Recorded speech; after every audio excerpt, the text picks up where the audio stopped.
Coming to you from the Spit Studios in Vancouver, British Columbia, Canada. This is the Spit Sports Show. I feel like I'm kind of saying this every episode at this point, but it feels so good to be back in this chair talking sports. Apologies if the camera quality looks a little bit different than usual. We had a bit of a technical error before I started this, but anyways, who cares? Besides the point, let's talk some hockey because playoff hockey has just been flatly unbelievable this year. I think it really lives up to the expectations every single time. It's really between the NFL and NHL for who has the best playoffs. And in my opinion, it really just depends on, do you prefer a one game situation or a playoff series? For me personally, I enjoy a playoff series because I get to watch more sports and I love watching sports. But the connection between the NFL and NHL is actually what sparked the idea for this video, because when I saw that the Dallas Cowboys had traded for George Pickens, the wheels in my mind started turning. And of course, I have a lot of thoughts on the trade and what it means for the Cowboys and the Steelers, but that would make a very interesting video right now. What would, I think, make an interesting video is how it sparked an idea in my head for the Vancouver Canucks and how they could possibly move forward this offseason with the note that they need to keep Quinn Hughes within the organization for both the near and the distant future. Because Jim Benning is a authentic guy. He really speaks what's on his mind, whether that's to the general media at a press conference or on any podcasts he does.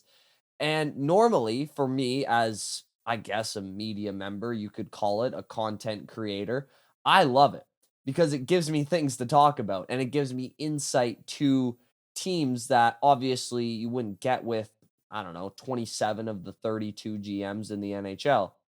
But when the GM, or I guess president of hockey operations, when he does it for your own team that you want to see do well, it drives me nuts because everyone knows, if you've watched or played any sport, the best, closest groups that we've seen always keep stuff in house. They don't let stuff leak out there for other people's interpretation, because then you get, I heard he said this, oh, he said I said that, and it just kind of spirals into this point where it can create a rift between people. I think we saw a lot of that happen with JT Miller and Elias Pettersson this year when their feud kind of started getting out and people had different opinions, different takes, started asking them about it, and it all just kind of spiraled into, well, what we saw, which is a disastrous season for the team. So Jim Benning came out this offseason, this first press conference, with just absolute fire. And he's already said before this quote, which relates to Quinn Hughes. And he said, if we were to start over, meaning rebuild, that means he goes. And we would like to find a way to keep him here forever. So he bluntly said to everybody who would listen, if we rebuild, Quinn Hughes is gone. Okay, so that's, just remember that as a baseline for when I get into my further talking points. And he said this season, which was the quote that everyone hung on to, and for good reason, in my opinion. We have a year and a half of him. And if we get into after that and we're not in a good spot, we're going to evaluate all options. That was the quote that was reported. There might be different phrasing there. But basically, he said, we have a year and a half of Quinn. If we're at the trade deadline a couple years from now, we're not in a good spot. We're probably going to have to look to move him. So basically, right now, the Vancouver Canucks are between a rock and a hard place, especially with the fact that Besser is more than likely walking this offseason. And one of the few bright spots, prospect, budding organizational piece that has been rising in P.U. Suter, he's probably gone too. So what I already said was I think they should take a long, hard look at just hitting the blow up button on the team and rebuilding. And my logic behind that was, when we've seen guys, or not guys, teams like Tampa, Chicago in the early 2010s, we've seen Vegas do this a lot recently. When you see teams retool in an offseason, it's retooling around a core piece, not just a core piece, core pieces that you're able to kind of fill out because you know the strengths and weaknesses of your best players and you can surround them with parts that complement them best. You look at, Taves, Kane, and Duncan Keith for the Blackhawks, or the Lightning with Stamkos, Kucherov, and Hedman forever, and Vasilevsky in net, and Vegas now with Eichel and Stone. Like, you get what I mean. There are multiple core pieces who you're able to kind of shape your roster around to make everybody better. So the issue with the Canucks is if they look at this rebuild option, which I think is definitely probably the safest option at this point in terms of where the team is headed, it means losing probably the best, not the best, most talented player in franchise history, I would say. I obviously, am not old enough to remember the Darcy Rhoda days and back when Stan Smeal was at the top of his game, but definitely the most talented player I've ever seen with the Canucks jersey. And that would mean you only have him on your team for the first 7 years of his career, maybe 3, 4 prime years. And that sucks. But considering the fact that Hughes is really the only core piece the Canucks have to build around at this point, with just the precipitous drop off of Pedersen. And like I said, Besser probably leaving. We don't know if Demko is even going to play 40 games again. I don't know. That guy's been a band aid lately. Not his fault, but it's just what it is. So rebuilding is definitely a safe and realistic option at this point. You can't be a one man rebuild. It's just, or retool, I should say. It's just not possible. That would suck, though. Everyone agrees that would suck, especially considering where we were just a year ago.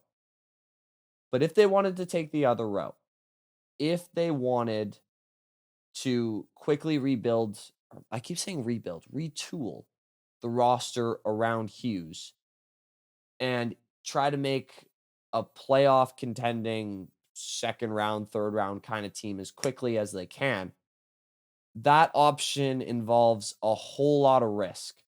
But we have seen blueprints of it work before. And this is where the George Pickens trade actually came into it for me, because the Cowboys, I don't know how much the hockey viewers on this show translate to football, but they need a second wide receiver badly behind CD Lamb.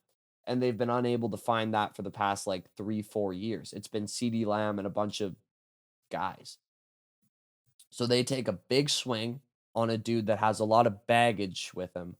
And really, his stock is quite low in the NFL, but they're betting on the talent and the fact that they can get him at a buy low price so he can grow his stock. And you can probably, I don't want to say sell high, because obviously these aren't stocks, these are football players. They might be on the team for a while, but you get what I mean. Buy low, bet on talent, see what happens, because, it's a risk we're willing to take at this point.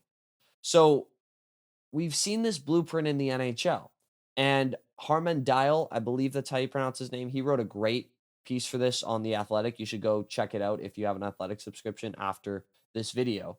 But last year, we saw the Washington Capitals, my other team. It's a long story as to how that happened, but I'll get into that, I don't know, eventually. We've seen this happen with them nearly exactly. Like, I know that the Capitals made the playoffs last year, but they really didn't. Like, they made it by, I think, a point, and they just got mollywopped by the Rangers. They had a chance in game 3, but again, besides the point. They weren't really a playoff team. They were, but they weren't. So they were kind of in a similar spot to where the Canucks were. They were on kind of the slow train to nowhere. Ovechkin's getting old. John Carlson is probably at the back end of his prime. And you just kind of have these weird pieces to build around. Tom Wilson's in the middle of his prime. That's like, your little core to build around, if you will. So the Capitals, because Ovechkin only has probably another year left after this, and he had 2 years left when they decided to make these moves, they said, you know what? We are going to go for a full retool. We are going to put all the risk, roll the dice a million times into making the last few years of the greatest player in franchise history, make him memorable, and make it so he's not just a sideshow on a terrible team where, he's chasing the goals record, but the Capitals are winning 30 games. And we're going to put pieces around him so A, we can win games, and B, he can score goals more, and C, like I said, he's the best player in franchise history. Let's just go all in on the end of his career. He's still got a lot of juice left in him. I would argue that the Capitals were in a worse position then than the Canucks are now. Because, like I said, the Capitals didn't have a Quinn Hughes to build around. And I think the Canucks' decor right now is actually pretty freaking good. I'm the biggest Marcus Pettersson fan on the planet, probably. I think he's amazing. I think Quinn Hughes is obviously, I've talked about him enough. He's great. Philip Hronik is awesome. I think DPD showed a lot of good flashes. I think Tyler Myers had the best season of his career. I see a lot of good on that back end. Like the Capitals were in total flux, but they just made little risky buy low moves, bet on talent kind of deals that have just worked out to the nth degree for them. Obviously, trading for Pierre-Luc Dubois when basically, I don't want to say everyone, but a lot of people said he had the worst contract in the entire NHL. I think he's at 7 years, 8.5 or something like that. Just down in the dumps, but they bet on the fact that he has the talent. If you put him in our culture, he might be able to thrive. And that's exactly what he's done. Same with Jacob Chicherin. He had just a nightmare season with Ottawa just a year before, where flatly he was awful on defense and his offense did nowhere near enough to make up for that deficiency in his game. And same thing with Dylan Strome, who basically, I don't want to say people thought his career was over. Obviously, there's a spot on the third line for him somewhere at that point, but the Capitals said no. This guy was a third overall pick. He's big, he's skilled. Let's get him on the squad and let's see if our culture is able to, mold him. And we're going to bet on the talent, buy low. So that's exactly the blueprint for what the Canucks need to do if they want to retool around Quinn Hughes. That starts with obviously keeping Elias Pettersson, who is the epitome of what I'm talking about, to be honest. They already have one of these potential buy low pieces on their team. Like, he needs to step up. Everybody knows that. But he's not the only guy who has insane levels of talent, but the production hasn't met it, that the Canucks probably need to look into acquiring. Like, I think they should look at trading for a Trevor Zegras, someone along those lines who you can obviously see the skill, but it hasn't really turned into them being a productive NHL player yet.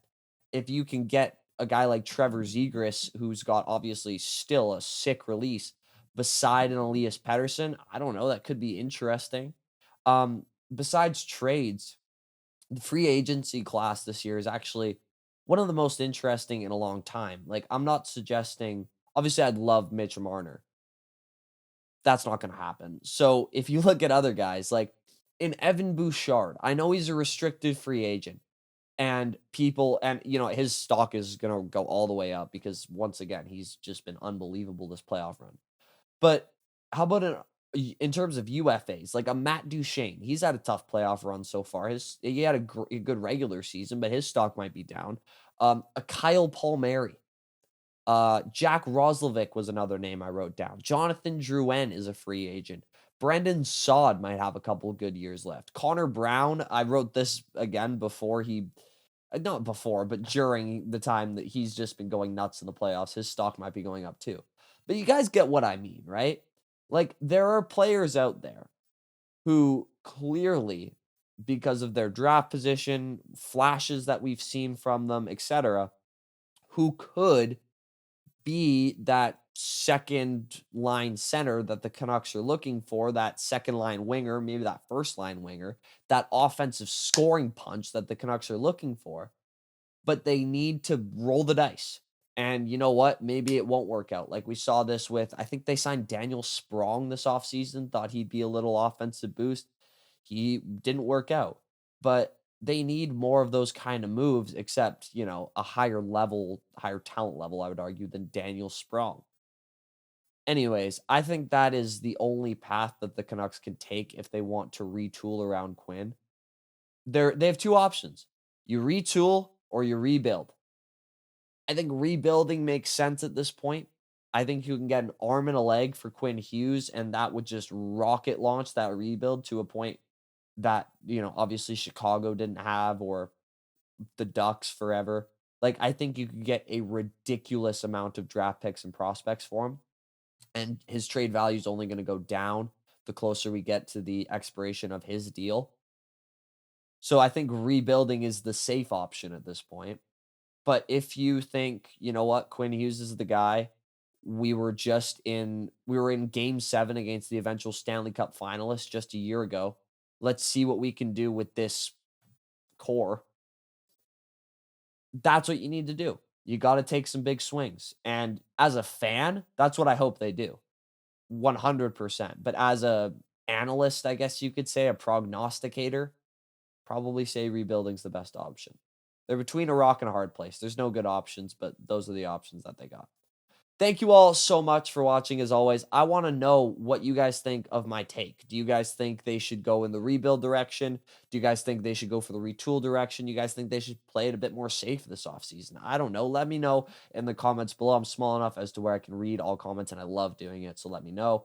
Please subscribe if you haven't already. The Spit Sports Show, just over 400 subscribers. I mean, big things happening on the channel, so subscribe to be a part of it. Please leave a like on the video if you enjoyed, and I will see you all in the next one. Peace out. Love you guys.